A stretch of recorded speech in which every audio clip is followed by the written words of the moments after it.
The deep dive में आपका स्वागत है।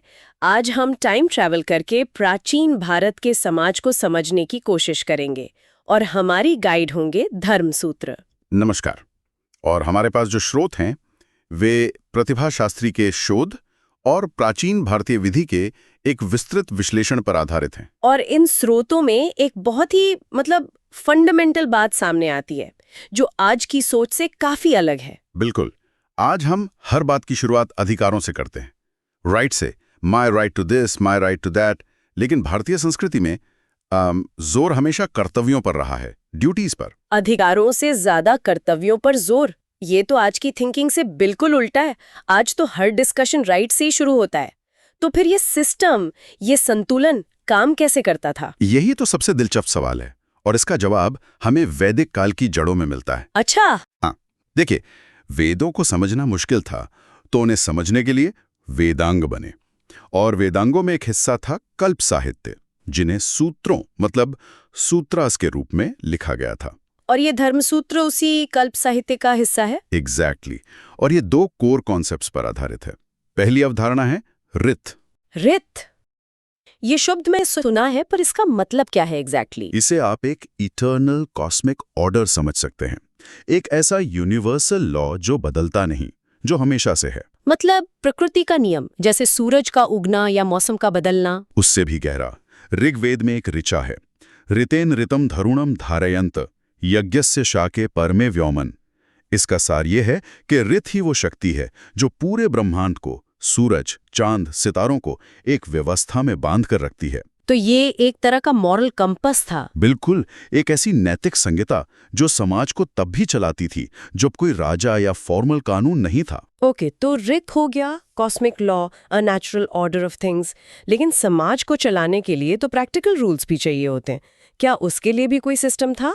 हाँ, बिल्कुल था, और उसे कहते थे समया। ये ऋत के बिल्कुल विपरीत एक ह्यूमन मेड सिस्टम था। Human made? हाँ, मतलब लोगों ने मिलकर बनाया? हाँ, प्रबुद्ध नागरिकों की सहमति से। आपस्तम धर्मसूत्र की शुरुआत ही इसी से होती है। वो कहते हैं, अथा तस्यामाचारिकान धर्माण व्याख्यास्यामा। मतलब अब हम सामायाचारिक धर्मों की व्याख्या करेंगे, यानी वो नियम जो समाज ने आपसी सहमति से बनाए हैं। तो एक तरफ ब्रह्मांड का नियम ऋत और दूसरी तरफ समाज का बनाया हुआ नियम समय। सही पकड़ा। और टीकाकार हरदत्त ने समय को 3 हिस्सों में बांटा है। विधि यानी प्रिस्क्रिप्शन, क्या करना चाहिए, नियम, रूल यानी कैसे करना चाहिए, और प्रतिषेध, प्रोहिबिशन यानी क्या नहीं करना चाहिए। Wow, a very clear framework for social conduct. पर क्या इसका मतलब था कि लोगों को आंख बंद करके नियमों को मानना पड़ता था? मतलब कोई इंडिविजुअल थिंकिंग की जगह थी? बहुत अच्छी बात पूछी आपने, और यही बात इसे बहुत दिलचस्प बनाती है। आपस्तम धर्मसूत्र एक चेतावनी भी देता है। क्या चेतावनी? वो कहते हैं, तद अन्वीक्ष प्रयुंजानस्सी तत्यवरः, जिसका मतलब है कि सिर्फ पूर्वजों की नकल करने से या नियमों को बिना सोचे समझे मानने से व्यक्ति को कष्ट ही होता है। व्यक्ति को अपने विवेक, अपनी कॉन्शियंस का इस्तेमाल करना चाहिए। ये तो आज के हिसाब से भी कितनी मॉडर्न सोच है ना? तो क्वेश्चन द स्टेटस को। बिल्कुल। तो चलिए इसी फ्रेमवर्क को ध्यान में रखकर इन कर्तव्यों को समझते हैं।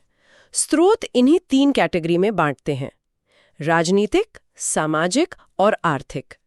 तो सबसे पहले राजनीतिक कर्तव्यों की बात करते हैं। राजा की क्या ड्यूटीज थीं? देखिए, शासन का मूल काम था रक्षा करना, व्यक्तियों की, संस्थाओं की और उनके अधिकारों की। राजा का सबसे बड़ा, सबसे प्राथमिक कर्तव्य यही था। सुरक्षा और न्याय। हाँ, गौतम धर्मसूत्र इसे बहुत साफ कहता है, राजन्योधिगम रक्षणम सर्वभूतानाम न्याय दंडत्वम। इसका मतलब क्या हुआ? इसका मतलब है राजा का परम कर्तव्य है सभी प्राणियों की रक्षा करना और न्यायपूर्ण दंड देना। यहाँ सर्वभूतानाम यानी सभी प्राणियों शब्द बहुत जरूरी है। सभी प्राणी मतलब सिर्फ इंसान नहीं, जानवर, पेड़ पौधे, ये सब? बिल्कुल। गौतम धर्मसूत्र में आगे कहा गया है, तयोश चतुर्विधस्य मनुष्य जातस्य अंतः संज्ञानाम चलन पतन सर्पणानामायतम जीवनम। ये तो बहुत भारी है, इसे आसान भाषा में समझाइए। इसका मतलब है कि चारों वर्णों के मनुष्य, पेड़, जानवर, यहाँ तक कि रेंगने वाले सांपों का जीवन भी राजा की जिम्मेदारी है। This is a very inclusive idea of protection. वाह, it wasn't just about human citizens. ये तो कमाल है। अच्छा, और क्या राजा धर्म के मामलों में दखल दे सकता था? हाँ, अगर धर्म का इस्तेमाल गलत तरीके से हो रहा हो तो। कौटिल्य भी इस पर जोर देते हैं।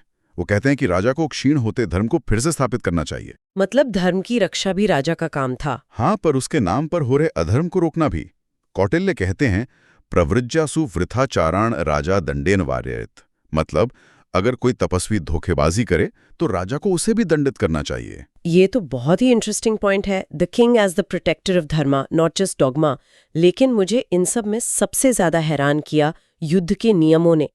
आज के जमाने में जब हम जिनीवा कन्वेंशंस की बात करते हैं तो ये सुनकर लगता है कि ये सोच तो बहुत पुरानी है। निश्चित रूप से, और बहुत डिटेल भी। बौद्धायन धर्म सूत्र में साफ साफ लिखा है कि युद्ध में उन लोगों पर हमला नहीं करना चाहिए जो डरे हुए हों, नशे में हों, पागल हों या जिनके पास हथियार या कवच ना हो। और महिलाओं, बच्चों, बूढ़ों और ब्राह्मणों को भी युद्ध से पूरी तरह बाहर रखा गया था। और आपस्तंभ धर्म सूत्र में भी कुछ ऐसा ही है ना? हाँ, आपस्तंभ जोड़ते हैं कि जो हथियार डाल दे या हाथ जोड़कर दया की भीख मांगे, उन्हें नहीं मारना चाहिए। न च समृद्धौ। ये तो बहुत मानवीय नियम है। यही नहीं, बौद्धायन ने तो कांटेदार या जहरीले हथियारों के इस्तेमाल पर भी रोक लगाई थी। मतलब नो केमिकल और बायोलॉजिकल वॉरफेयर। एक तरह से हाँ, मतलब युद्ध जीतने के लिए किसी भी हद तक जाने की इजाजत नहीं थी। War also had a moral code. राजा के ये कर्तव्य तो पूरे समाज की रक्षा के लिए थे, लेकिन सोर्स में कुछ ऐसे कर्तव्यों का भी जिक्र है जो हर आम नागरिक के लिए थे, और ये आज के क्लाइमेट चेंज के दौर में बहुत रेलेवेंट लगते हैं। आप सामाजिक कर्तव्यों की बात कर रही हैं? हाँ, खासकर पर्यावरण से जुड़े नियम। बिल्कुल, ये वाकई हैरान करने वाले हैं। प्रकृति जैसे पेड़, नदियां, पहाड़, इनको एक तरह से नागरिक का दर्जा दिया गया था। उन्हें लिविंग बीइंग्स माना जाता था। क्या मतलब, कैसे? गौतम और आपस्तंभ दोनों ही धर्मसूत्रों में हवा, आग, सूरज, पानी और गायों की तरफ मुंह करके मलमूत्र त्यागने या थूकने पर सख्त पाबंदी थी। ये तो स्वच्छता के नियम हुए। स्वच्छता से भी आगे बढ़कर ये सम्मान का भाव था, और पानी की शुद्धता पर तो खास जोर था। अच्छा, बहुत ज्यादा। आपस्तंभ धर्मसूत्र कहता है कि आचमन करते समय भी पानी को गंदा नहीं करना चाहिए। मतलब नदी में खड़े होकर नहीं, बल्कि पानी बाहर निकालकर आचमन करना चाहिए, ताकि नदी का पानी प्रदूषित ना हो। Wow, that's a level of detail I didn't expect. और वशिष्ठ धर्मसूत्र तो सीधे सीधे कहता है, न नद्याम मतम महनम कुरियान, न पथी न च भस्मनी। इसका मतलब? कि नदी, सार्वजनिक सड़कों या खेतों को प्रदूषित नहीं करना चाहिए। यह सिर्फ धार्मिक नियम नहीं था, it was practical public health policy. They understood that clean water was essential for community survival. बिल्कुल। आज हम स्वच्छ भारत अभियान की बात करते हैं, और यहाँ हजारों साल पहले ही नदी में थूकना भी मना है, जैसे नियम थे। अब आर्थिक कर्तव्यों की बात करते हैं। मुझे ब्लैक मनी की प्राचीन अवधारणा के बारे में पढ़कर बहुत आश्चर्य हुआ। हाँ, ये कॉन्सेप्ट बहुत सिस्टमैटिक था। विष्णु धर्मसूत्र धन को 3 श्रेणियों में बांटता है: शुक्ल, व्हाइट मनी, हाँ, शबल, मिक्स्ड, और Asit, black. Okay, stop, let's unpack this. हाँ, शुक्ल यानी व्हाइट मनी तो समझ आता है, ईमानदारी से कमाया हुआ पैसा। हाँ, जो आप अपने तय पेशे के नियमों का पालन करके कमाते हैं, वो शुक्ल धन है। ठीक है। लेकिन ये शबल यानी मिक्स्ड क्या था? शबल वो धन था जो आप पदानुक्रम में अपने से ठीक नीचे के वर्ग का पेशा अपनाकर कमाते थे। अच्छा, और असित यानी ब्लैक मनी? असित वो धन था जो आप इस क्रम का उल्लंघन करके कमाया हो। तो मतलब अगर कोई ब्राह्मण जिसका काम पढ़ाना है वो व्यापार करने लगे तो उस कमाई को ब्लैक मनी माना जाएगा? हाँ, उस फ्रेमवर्क के हिसाब से। So it's not about illegal activity like we think of it today, but about breaking the professional code of your varna. That's a fascinating way to define it. Exactly. The idea was to maintain social and economic balance. इसी तरह व्यापार में शोषण रोकने के लिए भी नियम थे। जैसे विनिमय यानी वस्तु विनिमय या बार्टर सिस्टम। गौतम धर्म सूत्र कहता है कि रसों का विनिमय रसों से और पशुओं का पशुओं से होना चाहिए। ऐसा क्यों? ताकि मूल्य में ज्यादा फर्क ना हो और किसी एक पक्ष का नुकसान ना हो। It was about fair trade. तो ये थे कर्तव्य जहां हर व्यक्ति, समाज और प्रकृति के प्रति जिम्मेदार था। Now let's talk about the other side of the coin, अधिकार। चलिए छात्रों के अधिकारों से शुरू करते हैं। हाँ, गुरुकुल प्रणाली में छात्रों को काफी अधिकार दिए गए थे। आपस्तंभ धर्म सूत्र के अनुसार एक छात्र अपनी पसंद के शिक्षक से पढ़ने का अनुरोध कर सकता था, और शिक्षक को उसे पढ़ाना ही पड़ता था। हाँ, शिक्षक उसे मना नहीं कर सकता था। It was like a right to education from a chosen teacher. पढ़ा रहा. So a student could basically fire their teacher if they weren't satisfied. हाँ, एक तरह से। आपस्तंभ में साफ लिखा है कि अगर छात्रों को लगता कि उसे एक गुरु से पर्याप्त शिक्षा नहीं मिल रही है तो उसे दूसरे गुरु के पास जाने का अधिकार था। That's a lot of power for a student. और सुनिए, पढ़ाई पूरी होने के बाद गौतम धर्मसूत्र कहता है कि छात्र राजा से रोजगार मांगने का अधिकार भी रखता था। क्या बात कर रहे हैं? Right to employment. The state had a responsibility towards its educated youth. बिल्कुल। ये तो state sponsored employment जैसा कुछ हो गया। अब जानवरों के अधिकारों पर आते हैं, जो मुझे इस पूरे सोर्स में सबसे एक्स्ट्राऑर्डिनरी लगा। अब गाय और बछड़े के बीच के बंधन की रक्षा वाले नियम की बात कर रही है ना? हाँ, वो तो इट्स इनक्रेडिबल।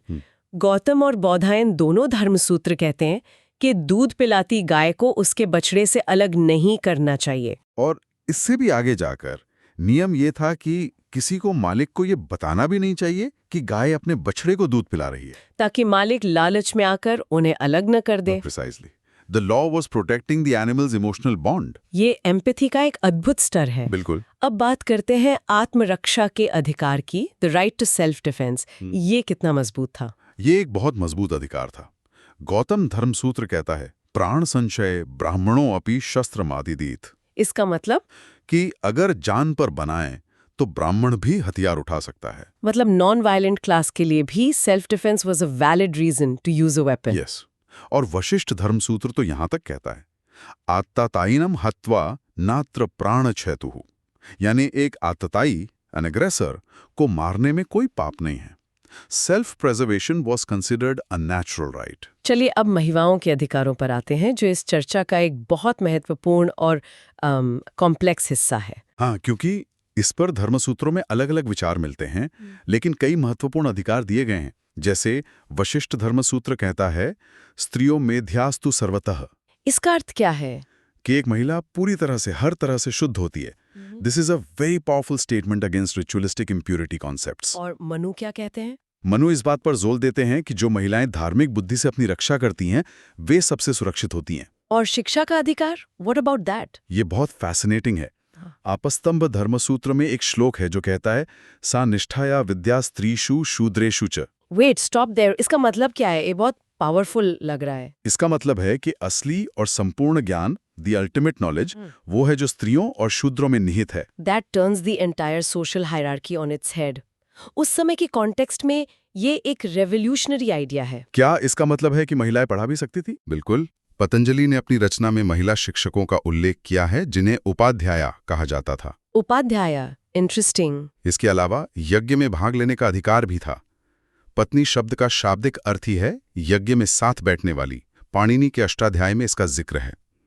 पति का कोई भी धार्मिक अनुष्ठान पत्नी के बिना पूरा नहीं माना जाता था। और संपत्ति का अधिकार, हमने स्त्री धन के बारे में बहुत सुना है। ये क्या था? स्त्री धन यानी स्त्रीधना वो प्रॉपर्टी थी जिस पर एक महिला का एब्सोल्यूट ओनरशिप होता था। एब्सोल्यूट ओनरशिप मतलब वो जो चाहे कर सकती थी। हाँ, इसमें उसे अपने माता पिता, भाई या पति से मिले तोहफे शामिल थे। खासकर वो धन जो उसे शादी के समय पवित्र अग्नि के सामने मिलता था, जिसे अध्यग्नि कहते हैं। और अगर उसकी मृत्यु हो जाए तो इसका उत्तराधिकारी कौन होता था? बेटे? नहीं, और यही बात इसे खास बनाती है।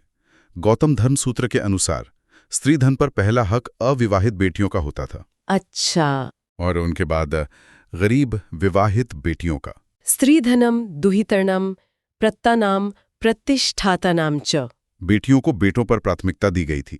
ये सुनने में तो बहुत प्रोग्रेसिव लगता है, लेकिन क्या ये प्रैक्टिस में भी उतना ही पावरफुल था? What stop the husband from just taking the money? नियम बहुत स्पष्ट थे।